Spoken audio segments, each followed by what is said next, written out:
নমস্কার বন্ধুরা, welcome to সুমিত্রাস kitchen.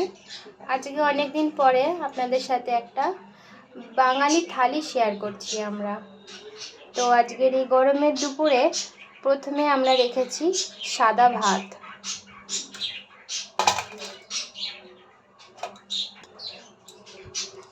এরপরে আমরা রেখেছি স্যালাড, শসা,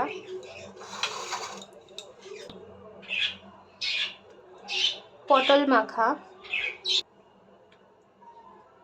আলু দিয়ে শিমলা মির্চ ভাজা,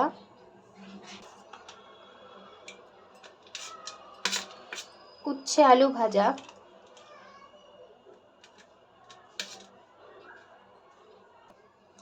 এরপরে আছে চিংড়ি মাছ দিয়ে পুঁই শাক, তারপরে আছে বাটা মাছের ঝোল আর জল।